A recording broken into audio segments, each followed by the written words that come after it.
साथियों, मैं आपका साथी सुशील सियाग, गांव डिंगावाली, तहसील खबोर, इंचार्ज खुइया सर्कल मंडल, भारतीय जनता पार्टी।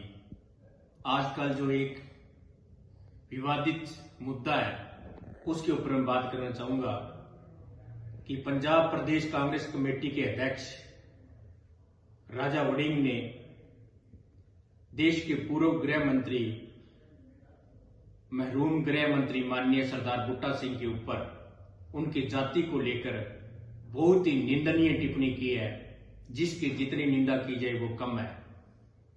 उन्होंने कई बातें उनके बारे में कही। उन्होंने कहा कि वो पट्टे डालने वाला था। मैं बताना चाहता हूं कि सरदार बूटा सिंह अपने टाइम के अंदर बीए, एमए और पीएचडी तक पढ़े लिखे थे। एक स्कॉलर आदमी थे वो कोई पट्टा डालने वाले नहीं थे। और उन्होंने उनके रंग के ऊपर कहा भी वो काले रंग के थे, बहुत ही निंदनीय है। गीता के अंदर लिखा हुआ है, भागवत गीता के अंदर, कि इंसान की परख उसकी जाति से, उसके रंग से, वर्ण से और वो किस कुल में जन्म लेते हैं उससे नहीं होनी चाहिए, बल्कि उसके गुणों से होनी चाहिए। सरदार बूटा सिंह के गुण तो देखिए कि चाहे वो दलित समुदाय के अंदर जन्म लिया, वड़िंग के कहने के मुताबिक, लेकिन वो देश के गृह मंत्री बने। कहते हैं कि एक बार, जिस तरह हमें पता है कि अकबर के दरबार में बहुत ही बुद्धिमान उनके वजीर बिरबल हुआ करते थे। मैं वड़िंग साहब को यह बताना चाहता हूं, तो उनकी अकबर बादशाह ने कहा कि जब आप इतने बुद्धिमान हो तो आपने जिस माता ने जन्म दिया वो पता नहीं कैसी होगी। तो बिरबल उस चिंता में पड़ गए। तो उस चिंता का कारण जब बिरबल की मां ने पूछा बिरबल से, तो बिरबल ने बताया कि अकबर बादशाह ने यह बात कही है कि मैं आपकी मां को देखना चाहता हूं कि वो कैसी शक्ल की होगी, कैसी सूरत की होगी। तो उनकी मां ने कहा कि उनकी सूरत और शक्ल क्या देखते हो?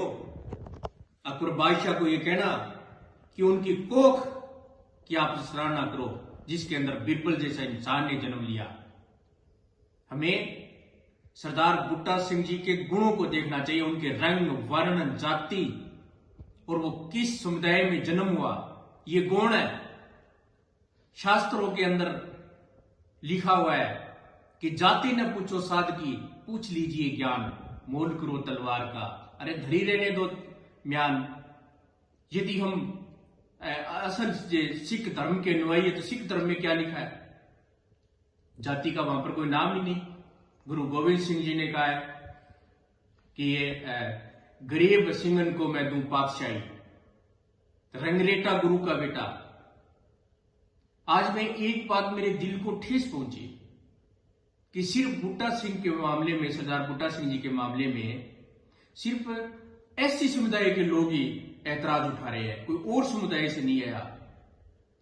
जब उनको रंगरेटा गुरु का बेटा, रंगरेटा समुदाय से माना जाता है। रंगरेटा कौन थे? उन्होंने गुरु तेग बहादुर जी का शीश, जो उनका शीश कलम कर दिया गया था दिल्ली के अंदर उस समय के मुगल हाकम ने, तो वो रंगरेटा समुदाय से थे, जो पटना साहब लेकर वो शीश गुरु गोविंद सिंह जी के दरबार में पेश हुए। तब गुरु गोविंद सिंह जी ने कहा था कि रंगरेटा गुरु का बेटा। तो गुरु रंगरेटा समुदाय सिर्फ सिख धर्म के लिए नहीं है, वो हिंदू धर्म के लिए भी पूजनीय है, क्योंकि गुरु तेग बहादुर जी ने जो बलिदान दिया था वो हिंदू धर्म के लिए दिया था। जब कश्मीरी ब्राह्मण पटना साहब के अंदर गुरु तेग बहादुर जी के दरबार में पेश हुए कि उन्हें जबरदस्ती धर्मांतरण किया जा रहा है, उनको धर्म बदलने पर मजबूर किया जा रहा है, तब गुरु तेग बहादुर जी ने कहा था कि किसी बड़े बलिदान की आवश्यकता है। तो उसी समय वहां पर 15 वर्षीय और उनके बेटे और सिख धर्म के 10वें गुरु गोविंद सिंह जी, जिनका नाम उस समय गुरु गोविंद राय था, तो उन्होंने कहा कि पिताश्री, आपसे बड़ा और बलिदानी कौन हो सकता है? गुरु तेग बहादुर जी ने जो बलिदान दिया वो हिंदू धर्म के लिए दिया था, और वो सिख धर्म के गुरु थे, और जो शीश ले वो रंगरेटा समुदाय से ले। इसलिए मैं पूरा रंगरेटा समुदाय मजहबी समुदाय, उनके आगे मैं शीश नमन करता हूं कि उन्होंने सिर्फ सिख धर्म के अंदर नहीं है बल्कि वो हिंदू धर्म के लिए भी पूजनीय है, क्योंकि जो उनके पूर्वजों ने जो एहसान किया, जो उपकार किया, उसके लिए हम ऋणी है। और इस समुदाय के प्रति कोई भी आपत्तिजनक या गिरे हुए शब्दों का प्रयोग करता है उसकी मैं घोर निंदा करता हूं। और राजा वड़िंग के ऊपर जो FIR दर्ज की गई है वो इस समाज के मरहम जख्मों पर कुछ मरहम लगाएगी। यही मेरी बेनती है। जय हिंद, जय भारत।